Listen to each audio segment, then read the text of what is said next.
أعمالنا من يهده الله فلا مضل له ومن يضلل فلا هادي له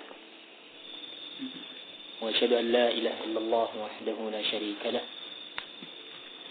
وأشهد أن محمدا عبده ورسوله صلى الله عليه وعلى آله وأصحابه ومن تبعهم بهداه إلى يوم القيامة.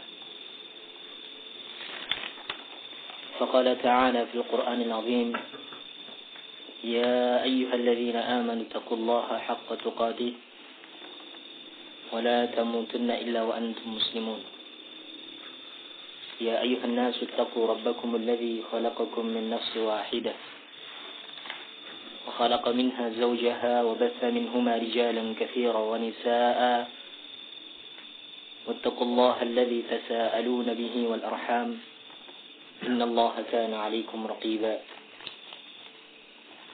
يا أيها الذين آمنوا اتقوا الله وقولوا قولا سديدا يصلح لكم أعمالكم ويغفر لكم ذنوبكم ومن يطع الله ورسوله فقد فاز فوزا عظيما. أما بعد، فإن أصدق الحديث كتاب الله وخير الهدي هدي محمد صلى الله عليه وعلى آله وصحبه وسلم وشر الأمور محدثاتها فإن كل محدثة بدعة وكل بدعة ضلالة وكل ضلالة في النار. أعاذنا الله وإياكم من النار.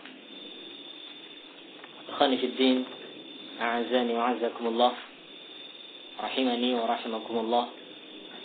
Alhamdulillah, kita bisa kembali melanjutkan kajian rutin kita dari membaca kitab Al-Arba'un Hadithan fi Fadli La Ilaha Illallah yang ditulis oleh Syekh Muhammad bin Marzuq bin Muhammad Ad-Da'jani hafizahullah ta'ala. Kita lanjutkan hadis yang ke-27, yaitu bab annaha sababun li syafa'atin Nabi sallallahu alaihi wasallam. Satu bab yang menjelaskan bahwasanya la ilaha illallah ini adalah merupakan sebab seseorang mendapatkan syafaatnya Nabi sallallahu alaihi wasallam. Al-hadits as-sabi' wal 'ashrun, hadis yang ke-27, an Abi Hurairah radhiyallahu ta'ala anhu عن النبي صلى الله عليه وسلم أسعد الناس بشفاعتي من قال لا إله إلا الله خالصا من قلبه أو نفسه. رواه البخاري. Dari Abu Hurairah radhiyallahu ta'ala anhu, dari Nabi sallallahu alaihi wasallam, beliau bersabda, as'adun nasi bi syafa'ati, orang yang paling bahagia,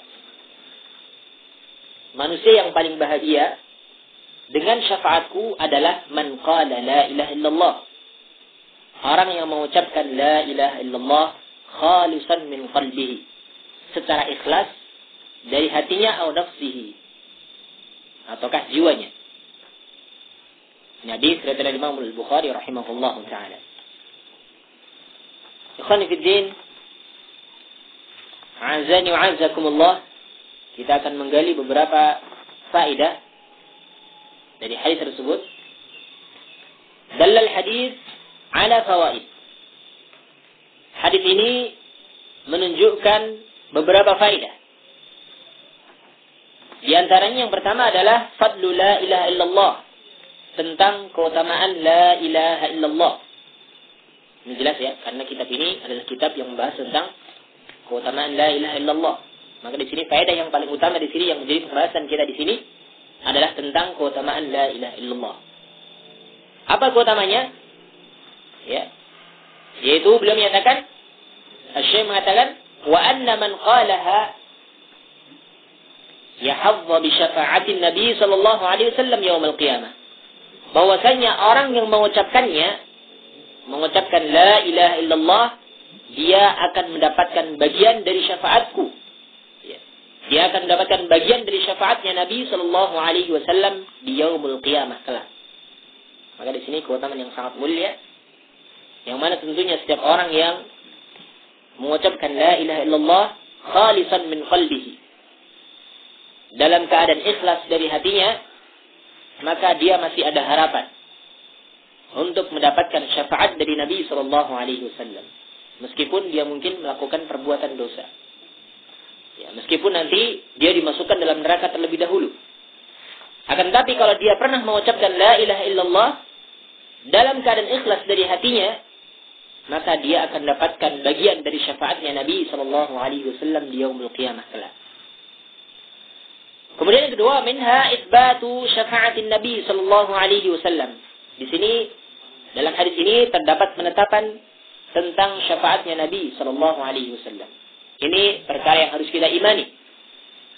Karena ini termasuk dari rukun iman yang kelima. Termasuk dari kandungan rukun iman yang kelima, yaitu beriman dengan yaumul akhir. Maka di sana di antara kandungannya adalah beriman dengan apa saja yang terjadi setelah kematian.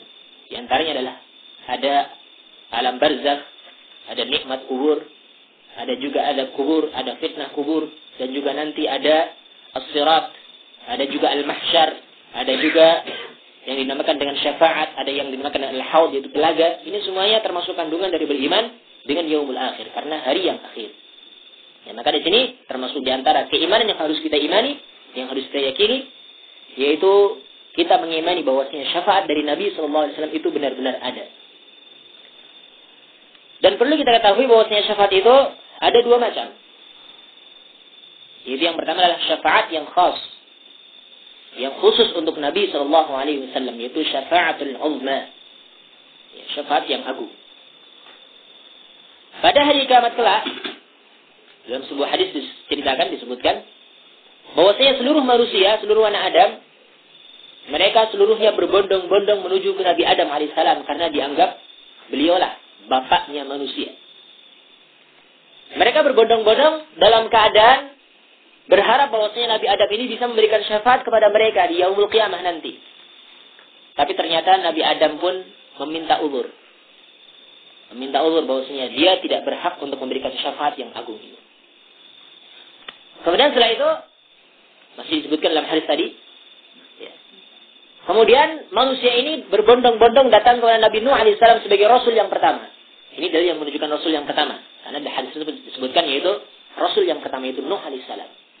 Datang kepada beliau, ternyata beliau pun meminta uzur, tidak bisa memberikan syafaat.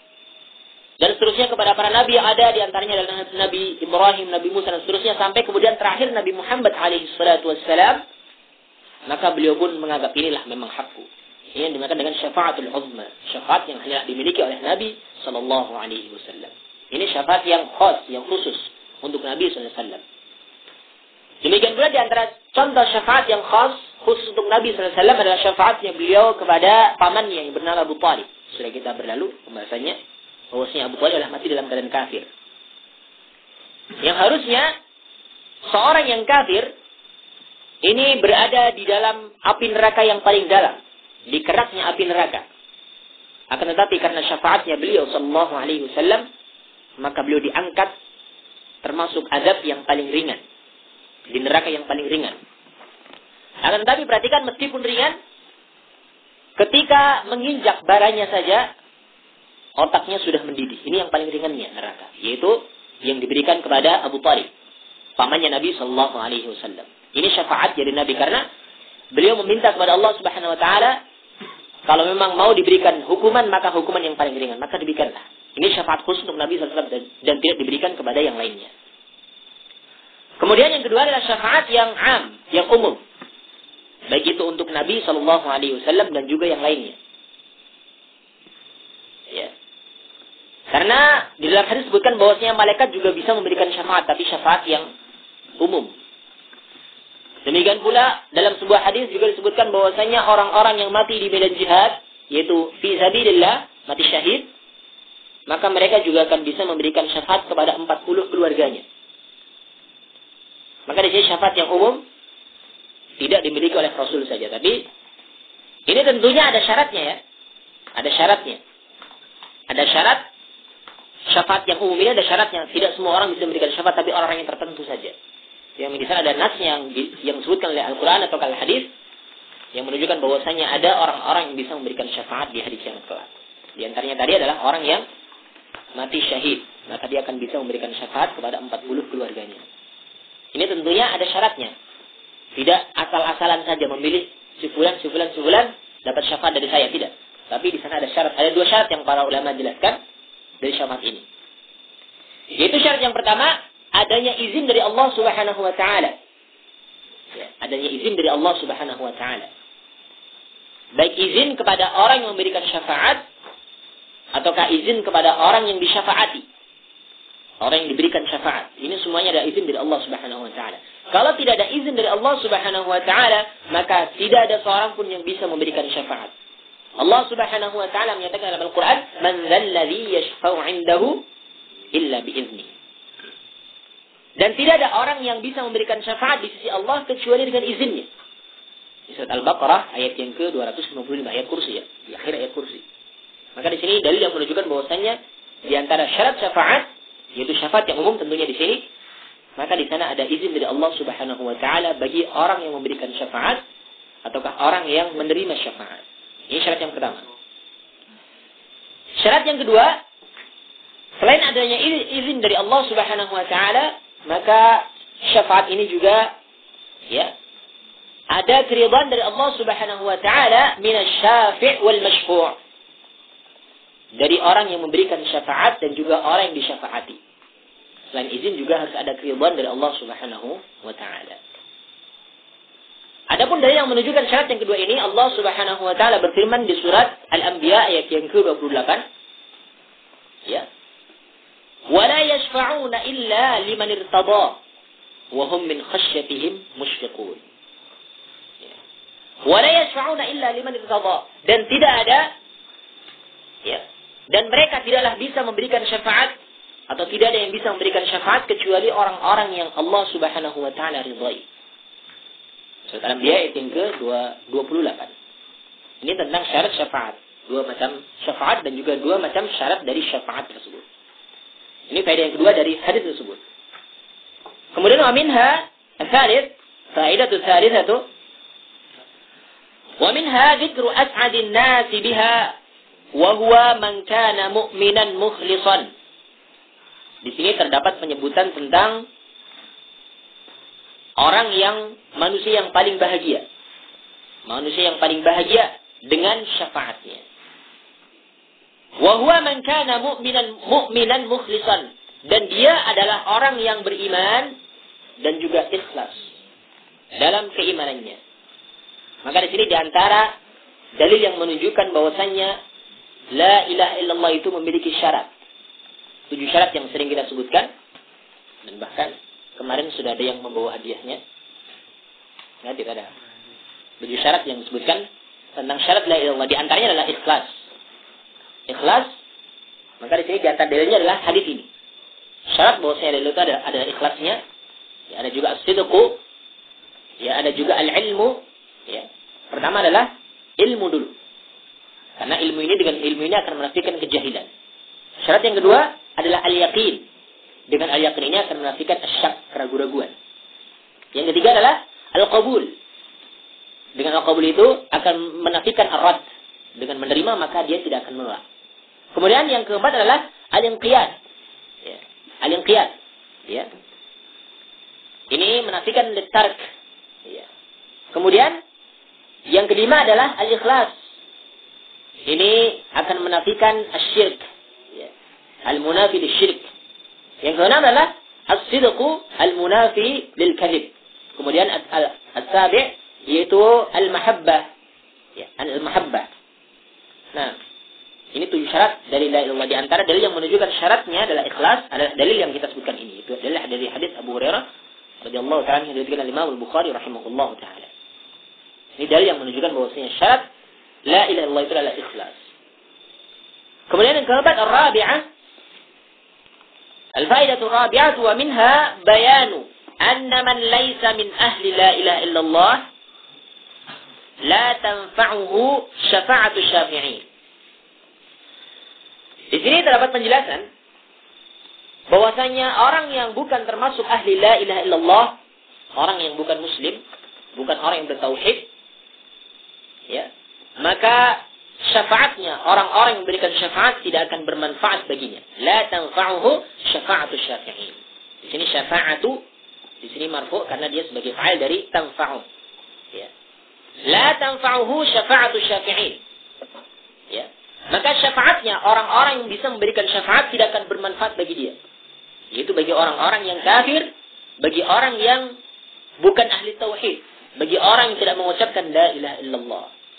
Dalilnya adalah firman Allah Subhanahu wa taala surat Al-Muddatsir ayat yang ke-48. Allah Subhanahu wa taala menyatakan, ya, "Fama tanfa'uhum syafa'atu syafi'in." Maka tidak akan bermanfaat bagi mereka syafaatnya orang-orang yang memberikan syafaat. Ini dalil yang menunjukkan bahwasannya orang yang bukan ahli tauhid, orang yang bukan muslim, orang-orang kafir, maka meskipun ada orang yang mau memberikan syafaat, tidak bisa bermanfaat. Meskipun keluarganya itu seluruhnya dari bapaknya, ibunya, anaknya misalkan, seluruhnya mati syahid.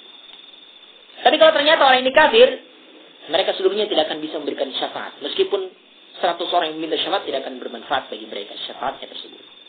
Itunya, "Fama tanfa'uhum syafa'atu syafi'in." Surat Al-Muddatsir ayat yang ke-48. Nah, ini faedah yang keempat dari hadis tersebut. Kemudian kelima, al-khamis wa minha ahammiyatul ikhlas fi qawli hadhihi al-kalimah. Pentingnya ikhlas dalam mengucapkan kalimat tauhid ini, yaitu la ilaha illallah. Maka di sini mungkin yang perlu kita tekankan di sini tentang ikhlas itu apa. Sering kita dengar ikhlas, tapi jangan sampai kita salah tafsirkan, jangan sampai kita salah artikan. Karena ada sebagian dai mubaligh yang mereka itu menafsirkan ikhlas dengan semaunya sendiri. Menafsirkan ikhlas dikiaskan dengan orang yang buang hajat. Wal'iyadzubillah. Padahal ikhlas adalah amal yang sangat mulia. Tapi ternyata dikiaskan dengan orang yang buang hajat. Ikhlas itu kalau orang buang hajat, dia merasa lega ketika sudah keluar. Ini kan suatu perumpamaan yang sangat hina, nista. Kenapa ikhlas amal yang sangat mulia? Amalan yang menentukan diterima ataukah tidaknya suatu amalan diibaratkan dengan buang hajat. Ini kan jelas suatu penghinaan dengan ikhlas itu sendiri. Maka di sini tentunya kita harus tahu apa itu ikhlas. Ikhlas itu para ulama rahimahumullahu ta'ala jami'an, mereka menjelaskan tentang definisi ikhlas. Di antara mereka menyatakan ifradullahi azza wa jalla bil qasdi fi ta'at. Ini ikhlas. Ifradullahi azza wa jalla bil qasdi fi ta'at. Mengesahkan Allah azza wa jalla dengan qasd, yaitu dengan tujuan, dengan niatan dalam melakukan ketaatan-ketaatan. Ini sebagian ulama menyatakan dengan ikhlas. Di antara mereka juga ada yang menyatakan ikhlas itu nisyanu ru'yatil khalqi bidawamin nawar ilal khaliq. Ya. Ikhlas itu adalah melupakan penglihatan makhluk, tidak ingin dilihat oleh orang. Bidawamin nazari ilal khaliq, dengan terus-menerus memperhatikan kepada al-khaliq. Inilah ikhlas, yaitu melupakan penglihatan makhluk, dilihat ataukah tidak, dia tetap melakukan amalan ibadah. Didengar ataukah tidak, dia tetap melakukan amalan ibadah. Dipuji ataukah tidak, dia tetap melakukan amalan ibadah. Ini nisyanu ru'yatil khalqi, melupakan penglihatan makhluk, bidawamin nazari ilal khaliq, dengan terus-menerus memperhatikan kepada al-khaliq. Ini ikhlas. Ya. Di antara mereka juga menyatakan ikhlas itu adalah tajridu qasdi taqarrubi ila Allah an jami' asy-syawa'ib. Memurnikan tujuan, memurnikan maksud dalam bertaqarrub kepada Allah Subhanahu wa taala dari seluruh syawa'ib, dari seluruh kotoran-kotoran, dari seluruh noda-noda yang bisa merusak akan tujuannya tersebut, maksudnya tersebut, qasdnya tersebut. Ini definisi ikhlas yang disebut oleh para ulama rahimahumullah ta'ala jami'an. Dan ikhlas ini adalah amalan yang diperintahkan oleh Allah Subhanahu wa taala dalam Al-Qur'an, demikian pula dalam hadis-hadisnya Rasulullah sallallahu alaihi wasallam. Di antaranya Allah berfirman dalam surat Al-Bayyinah ayat yang ke-5. Allah menyatakan wa ma umiru illa liya'budullaha mukhlishina lahud-din. Dan tidaklah mereka diperintahkan kecuali agar supaya mereka itu beribadah, menyembah hanya kepada Allah Subhanahu wa taala, mukhlishina lahuddin, dengan mengikhlaskan agama hanya kepadanya. Al-Bayyinah ayat yang kelima. Ini dalil yang menunjukkan pentingnya ikhlas. Demikian pula Rasulullah sallallahu alaihi wasallam pernah ditanya oleh Abu Umamah Al-Bahili radhiyallahu taala anhu tentang orang yang berjihad dengan memiliki tujuan mendapatkan balasan dunia. Orang yang berjihad mengharapkan ghanimah ataukah mengharapkan kedudukan dunia. Maka Rasulullah sallallahu alaihi wasallam menyatakan la syai'a lahu, tidak ada sesuatu untuk dia, tidak ada pahala sedikit pun untuk dia. Kemudian selanjutnya beliau menyatakan, Inna Allah azza wa jalla la yaqbalu min al-amali illa ma kana lahu khalisan wa ibtigha bihi wajhahu. Sesungguhnya Allah azza wa jalla tidak akan menerima amalan-amalan kecuali orang yang melakukannya itu dalam keadaan ikhlas dan mengharapkan wajah Allah Subhanahu wa taala. Jadi riwayat Imam Abu Daud, Imam An-Nasai dan juga yang lainnya rahimahumullah taala jami'an. Ini dalil yang menunjukkan pentingnya ikhlas. Ya. Bahkan dengan ikhlas, dengan seorang senantiasa berusaha untuk ikhlas, maka syaitan tidak akan mampu untuk menggodanya. Iblis laknatullah alaih menyerah untuk menggoda orang-orang yang ikhlas. Sebagaimana ikrarnya iblis. Karena iblis itu sudah berikrar di hadapan Allah Subhanahu wa taala tentang sumpahnya mau menyesatkan manusia. Tapi ada perkecualiannya, siapa yang tidak akan disesatkan oleh iblis? Iblis ini menyatakan illa ibadaka minhumul mukhlasin. Kecuali hamba-hambamu di antara mereka yang ikhlas, maka aku tidak akan bisa menyesatkan mereka. Maka punya ikhlas. Maka kita berusaha untuk selalu ikhlas. Perhatikan ketika Allah Subhanahu wa taala menciptakan Adam alaihissalam. Allah berfirman dalam surat Shad ayat yang ke-71 sampai ayat yang ke-83.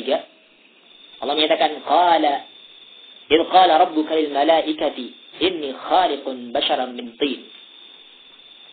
Ingatlah ketika Rabbmu menyatakan kepada para malaikat, sesungguhnya aku akan menciptakan manusia dari tanah.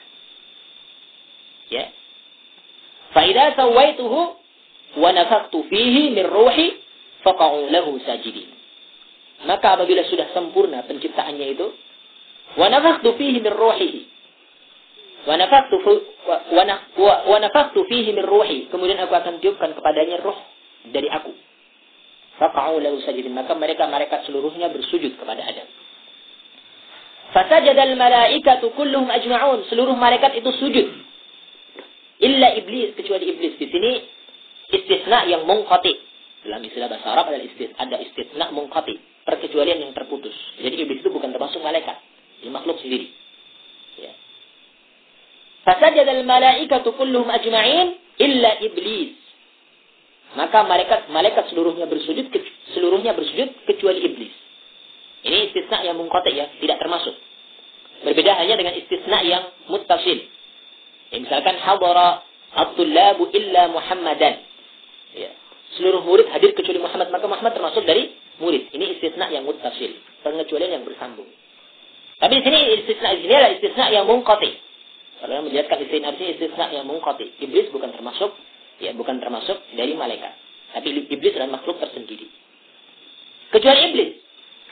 Istakbara wa kana minal kafirin, dan dia sombong, tidak mau bersujud, dan dia termasuk orang-orang yang kafir. Kemudian iblis menyatakan, qala iblis ya.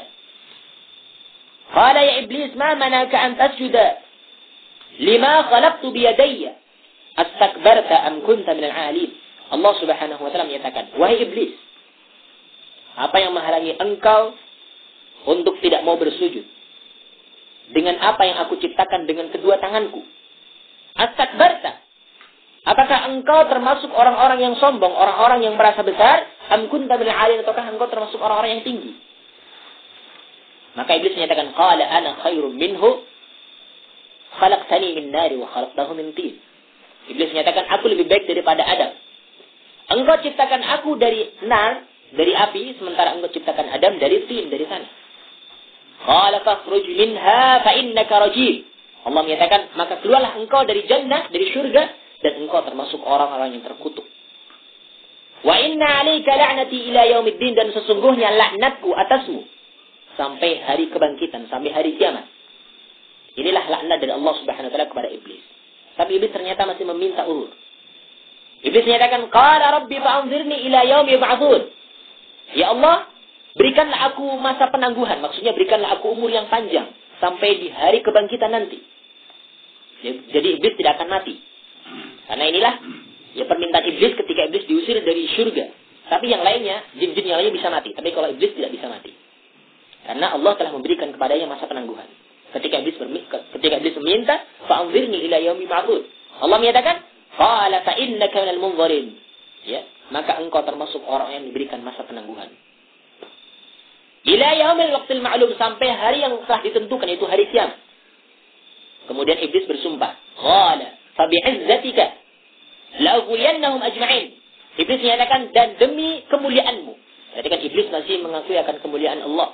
Dengan izzahnya engkau. Dan demi kemuliaanmu, maka la'ughwiyannahum ajma'in, aku benar-benar akan menyesatkan mereka anak Adam seluruhnya. Tapi ada perkecualiannya, illa ibadaka minhumul mukhlasin, kecuali hamba-hambamu di antara mereka yang ikhlas. Berarti kan dengan ikhlas, maka iblis tidak akan sanggup untuk menyesatkan manusia yang ikhlas. Maka penting ikhlas ini. Dan ikhlas ini, kalau kita mau jabarkan, mungkin sehari ini, kalau kita mau cari dalil-dalilnya dari Al-Quran maupun hadis, sangat banyaknya sekali yang menunjukkan akan keutamaan ikhlas. Maka tentunya ini amal yang sangat mulia. Maka jangan sampai sekali-kali kita memperumpamakan dengan perumpamaan yang jelek. Karena ini adalah salah satu syarat diterimanya amalan. Dan ikhlas ini merupakan konsekuensi dari kalimat tauhid. Setiap amal itu diterima dengan dua syarat ya. Yang pertama ikhlas, yang kedua adalah mutaba'ah. Ikhlas ini merupakan konsekuensi dari syahadat tauhid, asyhadu an la ilaha illallah, dan mutaba'ah merupakan konsekuensi dari syahadat Rasul, yaitu asyhadu anna Muhammad Rasulullah. Ya, maka dua-duanya tidak akan bisa dipisahkan. Amal itu harus ada ikhlasnya dan juga harus ada mutaba'ahnya. Kalau cuma ikhlas, tidak mutaba'ah, tidak akan diterima. Sebagai contoh, orang yang melakukan salat dengan ikhlasnya, tapi tidak sesuai dengan petunjuknya Rasul. Salat subuh yang harusnya 2 rakaat, dia tambah menjadi 10 rakaat.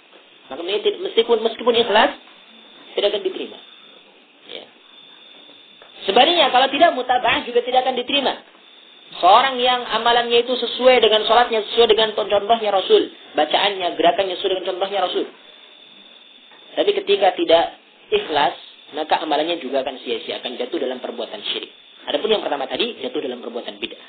Jadi syahadatnya tidak bisa dipisahkan antara satu dengan yang lainnya. Sebagaimana dua kalimat syahadat tidak akan bisa dipisahkan antara satu dengan yang lainnya.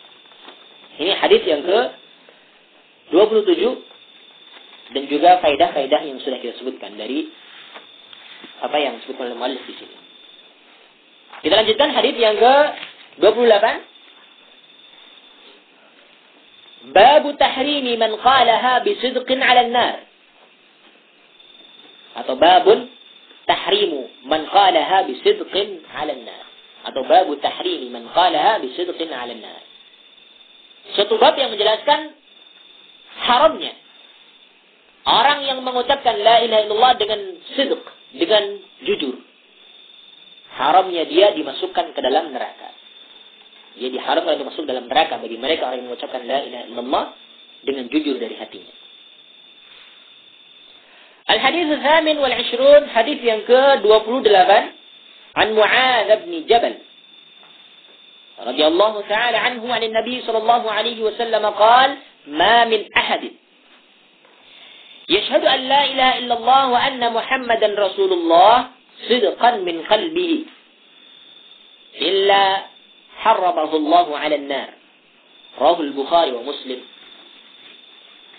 Dari Mu'adz bin Jabal radhiyallahu ta'ala anhu, dari Nabi sallallahu alaihi wasallam, beliau bersabda, tidak ada seorang pun yang bersaksi bahwasanya tiada sesembahan yang berhak disembah kecuali Allah, dan bahwasanya Muhammad adalah utusan Allah, sidqan min qalbihi, dalam keadaan jujur, diucapkan dari hatinya. Illa harramahu Allahu 'ala an-nar, kecuali Allah haramkan bagi dia an-nar, Allah haramkan bagi dia neraka. Jadi kata Imam Bukhari, Imam Muslim rahimahumullah taala. Ikhwani fi din, azani wa azakumullah. Kembali kita akan membaca dari faedah yang disebutkan oleh Asy-Syaikh hafizahullah taala dalam kitabnya ini. Beliau menyatakan dalal hadis ala fawaid. Hadis ini menunjukkan beberapa faedah. Terdapat padanya beberapa faedah. Al-faidatul ula, faedah yang pertama, minha fadlu la ilaha illallah wa anna man ata biha kana dzalika sababan linajatihi minan nar. Keutamaan la ilaha illallah. Dan bahwasanya orang yang mendatangkan la ilaha illallah, maka itu merupakan sebab selamatnya dari api neraka. Seorang yang mendatangkan la ilaha illallah, maksudnya mengucapkan la ilaha illallah, ya, maka dengan hal itu merupakan sebab selamatnya dari an-nar. Ini faedah yang pertama ya, sangat jelas ya di sini. Rasulullah menyatakan illa harramahullahu 'alan nar, kecuali Allah haramkan bagi dia an-nar. Wa minha, dan di antaranya adalah ya, ini faedah tsaniyah itu annahu muharramun 'alaihi dukhuluha aw al-khuludu fiha. Bahwasanya diharamkan atasnya masuknya dia ataukah kekalnya dia dalam neraka. Orang yang mengucapkan la ilaha illallah, kalau dia sudah memenuhi syarat-syaratnya dan dia juga terbebas dari tuntutan dunia maupun tuntutan akhirat, maksudnya tuntutan dari manusia, ya, dia tidak ada kaitan hak-haknya manusia, maka dia akan masuk ya ke dalam surga dan dia tidak diharamkan dari neraka. Adapun bagi mereka orang yang masih memiliki dosa-dosa yang lainnya, maksudnya amalan kejelekannya lebih berat daripada amalan kebaikannya, maka dia bisa diselamatkan dari neraka, maksudnya dari kekalnya dia dalam neraka, karena dia masih memiliki tauhid. Ini kemungkinan yang selanjutnya. Ataukah Allah Subhanahu wa taala akan mengampuni seluruh dosa-dosanya langsung masuk ke dalam surga, diharamkan masuk ke dalam neraka. Ini adalah kehendak dari Allah Subhanahu wa taala semata. Tinggal Allah mau mengampuni ataukah tidak dosa-dosanya. Kalau Allah ampuni, maka dia akan masuk dalam surga, tidak akan masuk dalam neraka. Tapi kalau tidak diampuni, maka dia akan dihukum terlebih dahulu, nanti baru selanjutnya kalau dia sudah habis dosanya, baru diangkat dan masuk ke dalam, tidak kekal dalam neraka, tapi dia masuk dalam surga selanjutnya. Ya, maka di sini tetap di sana ada keutamaan la ilaha illallah. Bagi siapa yang pernah mengucapkannya jujur dari hatinya, maka suatu hari nanti dia pasti akan masuk ke dalam al-jannah. Ya. Kemudian wa minha al-thalith, ya. Al-faidah al-thalithah wa minha bayanu anna min syuruti la ilaha illallah as-sidqu al-munafi lil-kadhib. Fala budda an yaqulaha musaddiqan biha qalbuhu, fa in qalaha bi lisanihi wa lam yusaddiq biha qalbuhu kana munafiqan kadhiban. Di hadis ini terdapat penjelasan bahwasannya di antara syarat la ilaha illallah adalah as-sidqu, yaitu harus jujur, diucapkan dari hatinya, yang mana dengan jujur tersebut, dengan jujur ini akan menafikan al-kadhib, akan menafikan pendustaan dari ucapannya tersebut. Fala budda an yaqulaha musaddiqan biha qalbuhu, maka mesti di sini harus mengucapkannya dalam keadaan jujur. Ucapan tersebut jujur, diucapkan dengan hatinya. Fa in qalaha bi lisanihi wa lam yusaddiq biha qalbuhu kana munafiqan kadhiban. Kalau ternyata orang ini hanyalah mengucapkan dengan lisannya sementara hatinya tidak membenarkan, maka dia termasuk orang yang munafik dan orang yang pendusta. Lisannya selalu qomat kamit, la ilaha illallah, la ilaha illallah, terus menerus. Tapi ternyata hatinya kosong.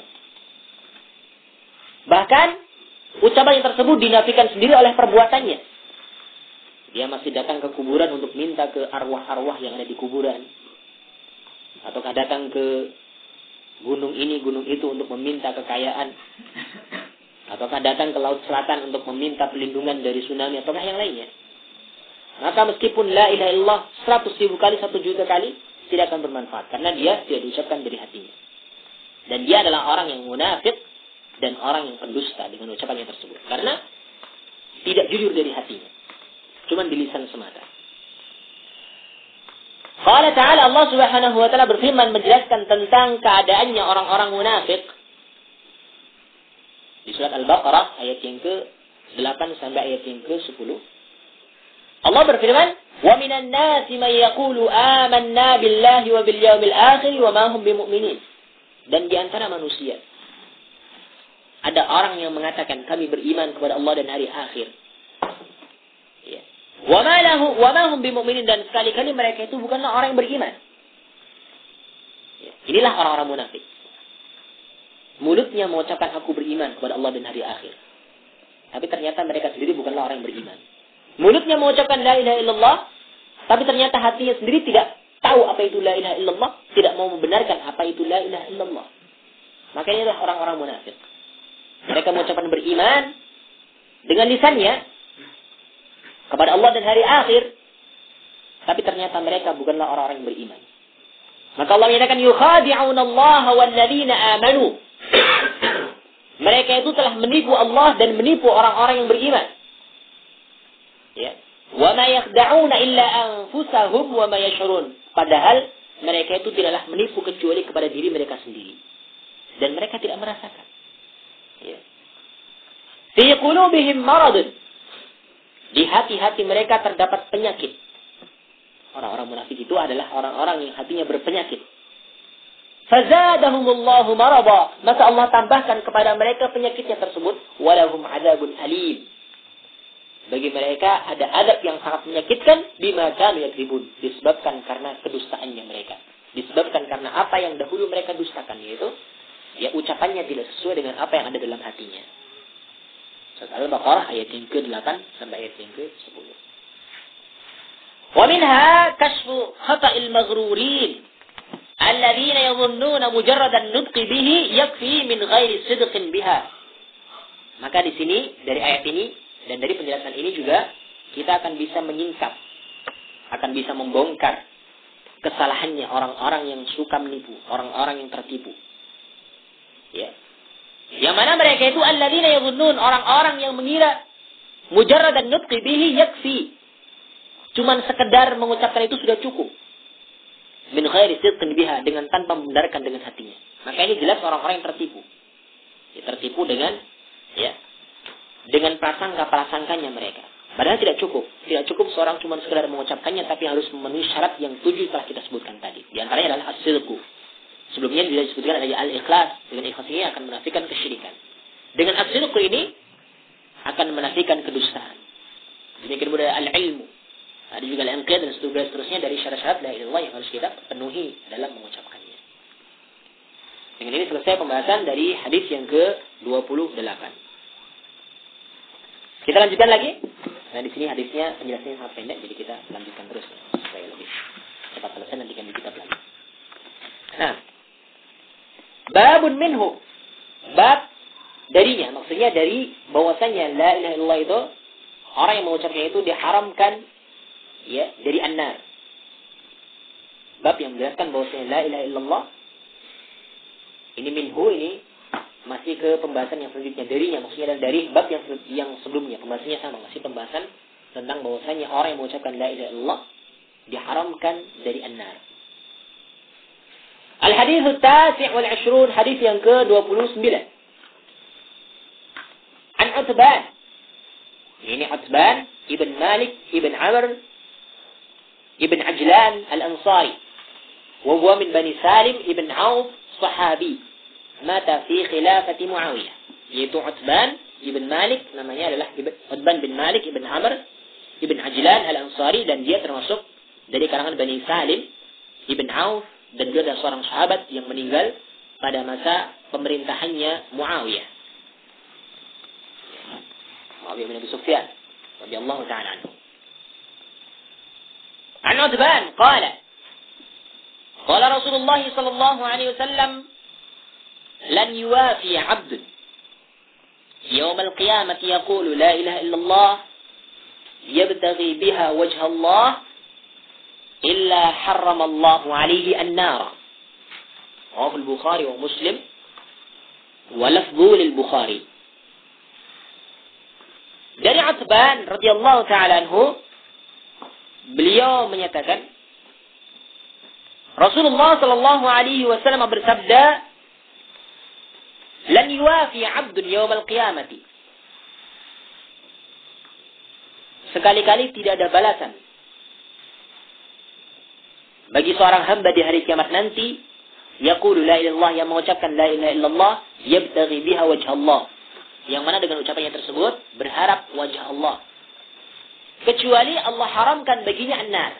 Tidak ada balasan yang lebih pantas bagi orang ini kecuali Allah haramkan bagi dia an-nar. Ya. Tidak ada balasan yang pantas bagi seorang hamba di hari kiamat nanti yang mengucapkan la ilaha illallah dengan berharap wajah Allah kecuali Allah haramkan bagi dia an-nar. Tidak akan masuk dalam an-nar. Jadi riwayat Imam Bukhari dan Muslim rahimahullah taala, dan lafaz hadis ini adalah hadis milik Imam Bukhari radhiyallahu rahimahullah taala. Khonifuddina azani wa azakumullah, kita kembali akan menggali beberapa pelajaran yang penting dari hadis ini, faedah yang penting dari hadis ini. Muallif menyatakan dalil hadis ala fawaid. Hadis ini menunjukkan beberapa faedah. Minha fadlu man qala la ilaha illallah khalisan min qalbihi, kama jaa fi ba'd riwayat khalisan min qalbihi ghaira syakin fiha bisidqin wa yaqin. Faedah yang pertama tentang keutamaan orang yang mengucapkan la ilaha illallah khalisan min qalbi, dalam keadaan ikhlas dari hatinya. Sebagaimana datang dalam sebagian riwayat dikatakan khalisan min qalbihi, dalam keadaan ikhlas dari hatinya, ghaira syakin, dengan tanpa meragukan. Fiha bisidqin wa yaqin, dengan tidak ada keraguan sedikit pun dalam hatinya, seraya jujur dan juga yakin. Ini dalil-dalil yang menunjukkan syarat-syarat la ilaha illallah. Di sana harus ada yakin, harus juga ada sidqun, harus juga ada khalis, harus juga ada yang lainnya dari syarat yang telah kita sebutkan. Maka di sini tentunya pentingnya ikhlas. Kembali lagi pentingnya ikhlas dalam mengucapkan kalimat tauhid la ilaha illallah. Maka dengannya seseorang itu akan diharamkan dari an-nar. Kemudian wa minha kashfu khata'il maghrurin wa man ya'taqidu anna mujarrad an-nutqi biha min ghairi ikhlasin wa ilmin bima'naha yakfi. Di sini juga terdapat pembongkaran, penyingkapan kesalahan orang-orang yang tertipu. Yaitu orang yang meyakini bahwasanya sekedar mengucapkan la ilaha illallah dengan tanpa ikhlas dan juga dengan tanpa ilmu, dengan tanpa mengetahui makna-maknanya, ini sudah cukup. Ini jelas kesalahannya mereka. Maka dengan hadis ini akan bisa membantah mereka, menyingkap akan kesalahannya mereka, orang-orang yang cuman menyatakan cukup dengan lisannya. Padahal di sana ada syarat yang harus dipenuhi dalam mengucapkan la ilaha illallah dari 7 syarat yang telah kita sebutkan tadi. Ya. Maka di sini ucapan saja tidak cukup, tapi harus ada syarat yang lainnya. Wa minha dzikru tahrimin nar ala ahli tauhid, imma hurmata dukhulihim fiha ibtidaan atau hurmata khuludihim fiha in kana alaihim dhunub istaujibu biha al-'adab. Faedah yang ketiga di sini tentang penyebutan pengharaman dari neraka atas ahlu tauhid. Orang-orang yang bertauhid maka akan diharamkan dari an-nar. Di sini pengharaman di sini bisa jadi pengharaman masuknya ke dalam neraka, masuknya mereka ke dalam neraka pada awal dari kejadiannya, maksudnya awal dari awalnya tidak pernah masuk dalam neraka, bisa jadi demikian. Tidak pernah masuk neraka, haram yang masuk neraka dari sejak awalnya. Ataukah bisa jadi kemungkinan yang lain adalah pengharaman dia kekal dari neraka. Ya, kalau dia memiliki dosa-dosa yang menyebabkan untuk diadab, maka dia diadab terlebih dahulu, maka setelah adabnya selesai, setelah dosa-dosanya selesai habis, baru diharamkan dari kekal dalam neraka. Dia dikeluarkan dari neraka kemudian masuk ke dalam al-jannah. Di sini ada 2 kemungkinan ya. Pengharaman di sini ada 2 kemungkinan. Bisa jadi pengharaman dari masuk pada awal kalinya, ataukah bisa jadi pengharaman dari kekal dalam neraka, sehingga nanti di suatu ketika nanti akan keluar dari an-nar kemudian masuk ke dalam al-jannah. Nah, kita baca satu hadis lagi biar pas hadis 30.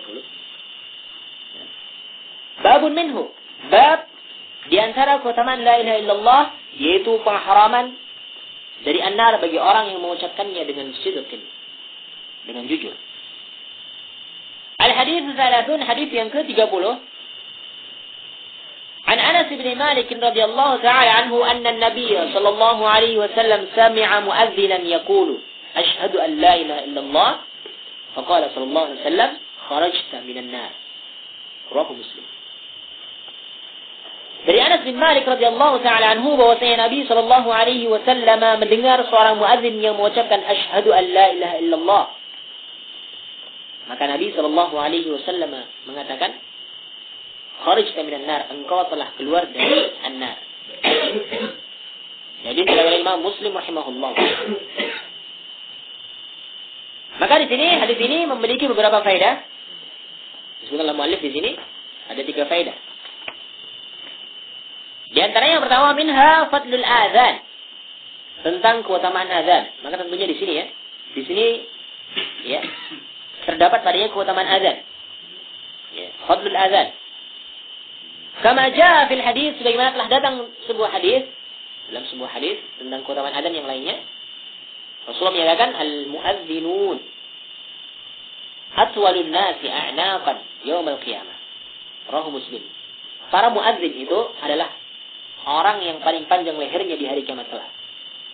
Ini tentunya di sini merupakan suatu keutamaan ya. Bukan suatu penghinaan, bukan suatu kesengsaraan. Ya, karena tentunya ketika di akhirat nanti, di yaumul qiyamah nanti, orang yang memiliki leher yang panjang maka dia akan lebih terlihat di seluruh para makhluk bahwasanya dia itu adalah orang yang selama di dunia itu dia adalah tukang azan. Maka akan dikenal. Sehingga dengan dikenalnya maka mereka seluruhnya yang melihatnya itu akan mendoakan kebaikan untuknya. Ini kemungkinan yang pertama. Demikian pula ketika manusia di padang mahsyar, ketika manusia banyak yang tenggelam dengan keringat-keringatnya mereka. Ya. Ada yang tenggelam, ada yang keringatnya itu sampai di sampai di mata kaki, ada yang sampai ke lutut, ada yang sampai ke pinggang. Ada juga sampai tenggelam dengan keringatnya. Maka orang yang muadzin ini karena lehernya panjang dia tidak tenggelam. Maka ini keutamaan dari muadzin. Jadi bukan suatu penghinaan. Tapi ini keutamaan yang sangat mulia bagi muadzin. Bahkan di hadis yang lain disebutkan tentang keutamaan yang lain. Ya, dari hadis Abdullah bin Umar radhiyallahu ta'ala anhuma, Rasulullah sallallahu alaihi wasallam bersabda tentang keutamaan muadzin. Mereka muadzin itu Rasulullah menyatakan yughfaru lil muadzin muntaha adzanihi, akan diampuni bagi para muadzin, orang yang azan ini sejauh azannya. Ya. Semakin jauh azannya terdengar, maka akan semakin banyak ampunan yang Allah Subhanahu wa taala akan berikan kepada muadzin itu. Maka di sini sunnah bagi seorang muadzin untuk ketika azan itu dengan suara yang keras. Ya, ini sunnahnya demikian. Maka semakin kerasnya, semakin jauhnya suaranya, ya, maka akan semakin banyak ya dia mendapatkan ampunan dari Allah Subhanahu wa taala. Wa yustaghfaru lahu kullu ratbin wa yabisin sami'ahu. Dan seluruh yang mendengarnya, baik benda yang basah maupun benda yang kering, yang mendengar azannya dia akan memintakan ampun untuk muadzin ini. Ini hadis dari Imam Muhammad rahimahullah taala dalam hadis yang mana Imam Al-Albani rahimahullah taala menyebutkan dalam kitabnya Sahih Targhib wa Tarhib hadis nomor 226. Ini keutamaan muadzin. Di hadis yang lain dari hadis ya Al-Barra bin Azib radhiyallahu taala anhu, Rasulullah juga menyebutkan akan keutamaan orang yang beradzan, para muadzin. Rasulullah menyatakan innallaha wa malaikatahu yusalluna ala safil muqaddami wal muadzinu yughfaru lahu madda sawtihi wa bi sidqihi man sami'ahu min rabbin wa yabisin wa lahu ajru man shalla ma'ahu. Ini keutamaan dari muadzin yang lainnya. Rasulullah menyatakan sesungguhnya Allah dan para malaikatnya akan bersalawat untuk ya saf yang pertama, untuk orang-orang yang berada di saf yang pertama. Ya. Wal muadzinu yughfaru lahu madda sauti, dan para muadzin ini akan diampuni bagi dia sejauh suaranya. Ya. Semakin jauh suaranya terdengar akan semakin jauh pula, akan semakin banyak pula ampunan yang akan dia dapatkan. Dan juga bisidqihi man sami'ahu, dan juga dengan benarnya orang yang mendengarkannya maka dia juga akan mendapatkan ampunan. Ya, min rabbin wa yabisin, dari benda yang kering maupun benda yang basah, seluruhnya akan memintakan ampun untuk muadzin. Ya. Walau ajru man shalla ma'ahu, dan bagi dia ada pahala orang yang salat bersamanya. Karena tentunya dengan azannya muadzin, orang tahu, oh ini waktu salat. Dia akan pergi, maka muadzinnya akan mendapatkan pahala dari orang yang datang. Semakin banyak yang datang, semakin banyak pula pahala yang dia dapatkan. Ini kata muadzin disebutkan oleh Imam Muhammad dalam hadisnya.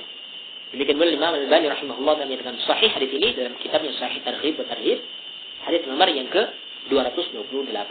Ini keutamaan dari muadzin. Ya. Bukan cuma muadzinnya saja. Orang yang mendengarnya, kalau dia mau mengikuti apa yang diucapkan oleh muadzin, kemudian setelah itu membaca salawat, ataukah setelah itu membaca doa, itu Allahumma rabba hadhihi ad-da'wati tammah dan seterusnya, ini juga ada keutamaannya. Sebutkan dalam hadis dari Sa'ad bin Abi Waqqas radhiyallahu taala anhu, ya, yang mana Rasulullah sallallahu alaihi wasallam bersabda, "Man qala hina yasma'u al-mu'adzin wa ana ashhadu an la ilaha illallah wahdahu la sharika lah wa anna Muhammadan 'abduhu wa rasuluhu, raditu billahi rabban wa bil Islam dinan wa bi Muhammadin sallallahu alaihi wasallam rasulan, ghafara Allahu lahu fi dhanbihi min dhanbihi." Barang siapa yang mengucapkan ketika mendengar muadzin berazan, itu ketika mengucapkan dua kalimat syahadat, kemudian dia mengucapkan, orang ini mengucapkan asyhadu wa asyhadu an la ilaha wahdahu la syarika lah wa anna Muhammadan 'abduhu wa rasuluhu, raditu billahi rabban wa bil Islam dinan wa Muhammadin sallallahu alaihi wasallam rasulan, maka Rasulullah menyatakan ghafarallahu lahu min dzambihi, maka Allah akan ampuni dosa-dosanya. Jadi dari Imam Muslim rahimahullah taala, Imam Tirmidzi, Al-Imam An-Nasa'i, Al-Imam Ibnu Majah dan juga yang lainnya rahimahumullah taala jami'an. Demikian juga disebut dalam hadis dari Jabir bin Abdullah radhiyallahu taala anhu, Rasulullah menyatakan, "Man qala hina yasma'u an-nida, Allahumma rabb hadhihi ad-da'wati at-tammah was-salati al-qa'imah, ati Muhammadan al-wasilata wal-fadilah wab'athhu maqaman mahmudan alladhi wa'adtah, halat lahu syafa'ati yaum al-qiyamah."